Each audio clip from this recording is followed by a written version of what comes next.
What to make of the Belgian Grand Prix? Well, let's start off by the fact I forgot it was a sprint weekend until the Saturday morning, so that tells you how much I was paying attention to it. Maybe how much we're paying attention to this season. I don't know.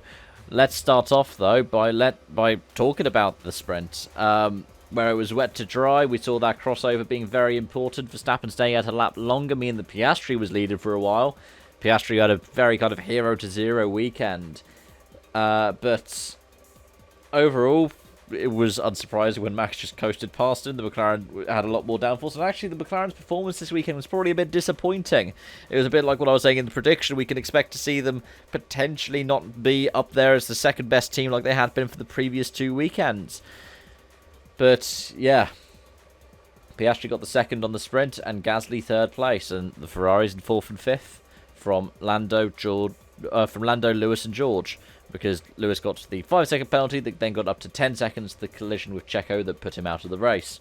Alonso surprisingly ended up spinning off and out on his birthday. Maybe he just wanted that cake and those presents a little bit earlier. I don't know. But let's talk a little bit more about the Grand Prix. On the way to it, qualifying, I was surprised that K-Mag got the penalty because I'm pretty sure he was on a flying lap. When he ended up getting the penalty that he got for the impeding of Charles Leclerc. But the race itself, I mean, it wasn't too long before Verstappen was going to be up at the front. You feel sorry for Piastri, but at the same time, that move wasn't on, and he ended up ending Sainz's race as well.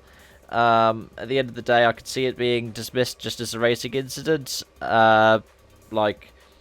Piastri was more at fault, and he was the one who was out before the end of the first lap, but at the same time he did also end Sainz's race, so I could see a penalty going Piastri's way. What was it, 5 points of downforce they were estimating. But that kind of side pod contact we've seen several times. It's why I was so surprised that Lewis got a 10-second penalty, because it reminded me of Max being hit by George at the sprint in Baku, which George got a warning for, I believe, because I did find it predominantly at fault, but not penalty worthy. I was a little bit surprised when the 5 seconds I could kind of understand, but the 10 seconds, yeah.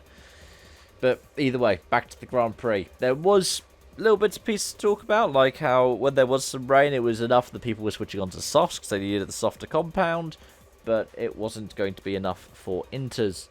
And it was actually quite an inspired choice by Aston Martin and Lance Stroll, because it led to a big chain reaction up the field. In the end, we saw Verstappen just, got the lead, lap 18? Did some battling with Lewis Hamilton. I was surprised it took so long for him to get past, especially with DRS.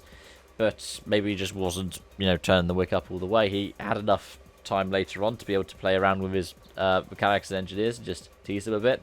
Lewis got the fastest lap on mediums towards the end, showing that obviously the Red Bulls weren't running at full whack. Also helps him with his battle against Alonso in the championship. I believe that they are now 1 point separated going into this summer break. Leclerc getting a podium for Ferrari is what Ferrari needed as a contender for Laurent Mekies. But, of course, Alpine, 8th place for Ocon in the race, 11th for Gasly. They both had good battles and audacious moves, especially on a weekend where we've just seen such a big overhaul happening for the team.